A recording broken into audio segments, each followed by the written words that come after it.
Please read us a story, old bear. We'll all gather round. Dear old bear, sit in your favorite chair. We'll sit all around, dear old bear.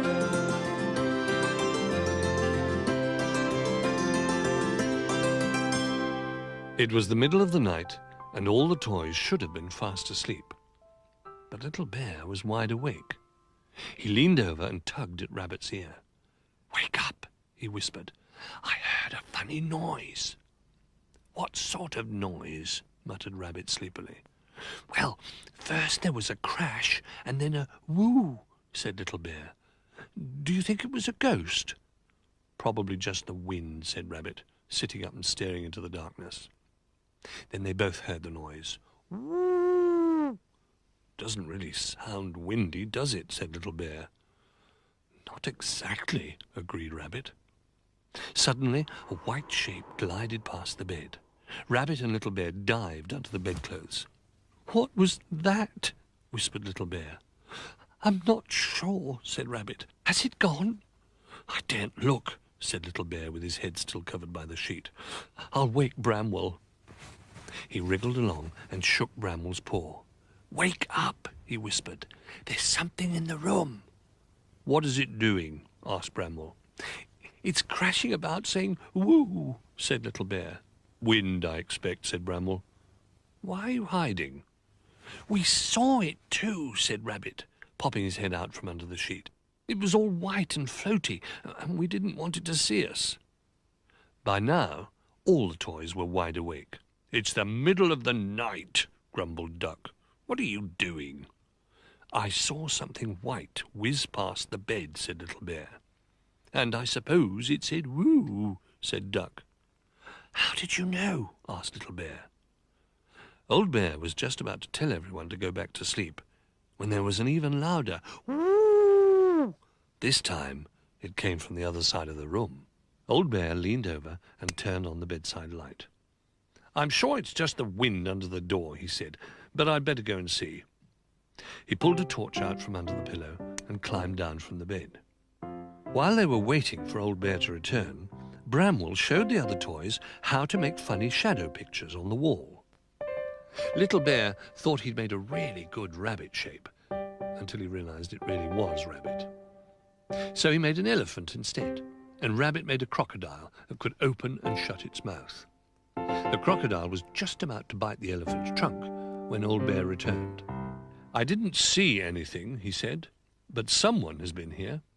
All the things we left out have been tidied up and put away."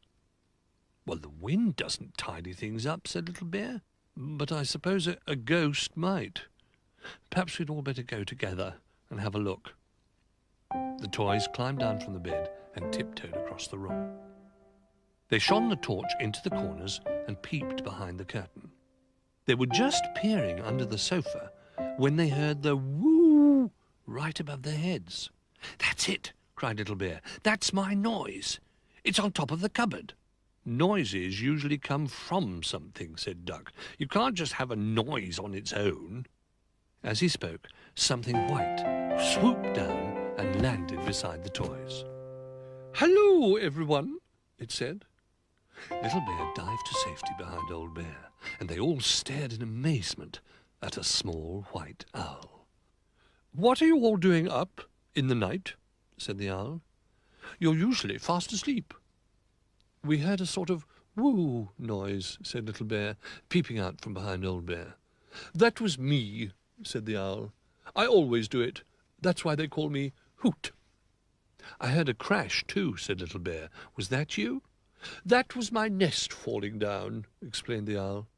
"Oh dear," said Old Bear. "Where was your nest?"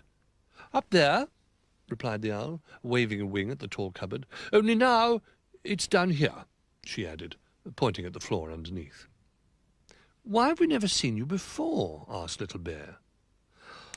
"Owls sleep during the day," said Hoot, "and they come out at night. You all do it the other way round. I was always careful not to wake you until my nest fell down," she added. The toys all examined Hoot's fallen nest. "It's made of socks," said Bramble in surprise, picking up one that had fallen out. "Are they in pairs?" "Oh, no," said Hoot.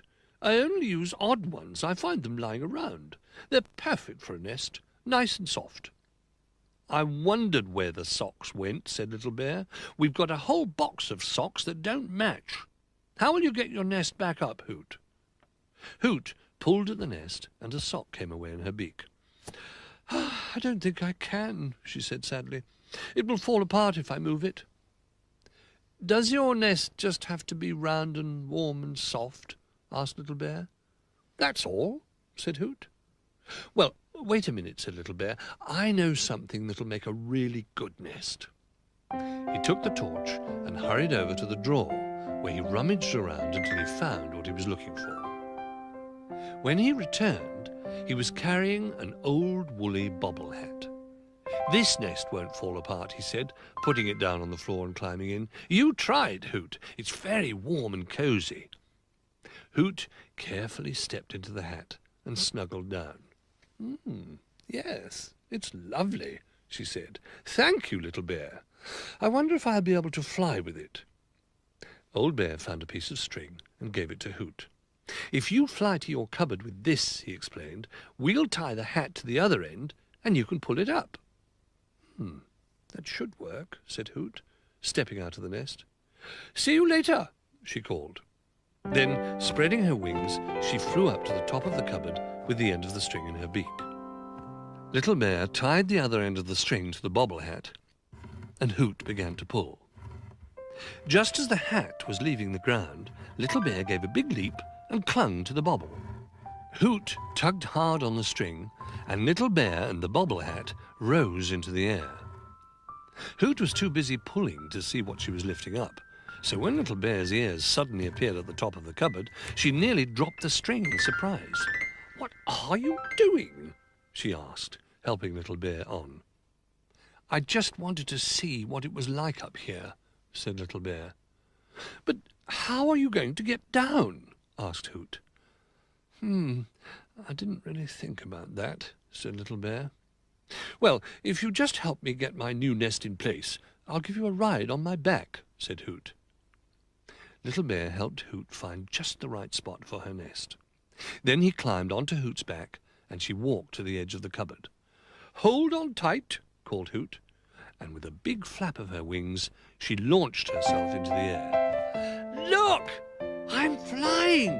called Little Bear, managing a quick wave to the others. They flew once around the room, swooped low over the bed, and landed gently, right beside Old Bear. "I'm hungry now," said Hoot as her passenger climbed down. "But it's the middle of the night," said Little Bear. "Exactly," said Hoot. "Lunchtime for owls."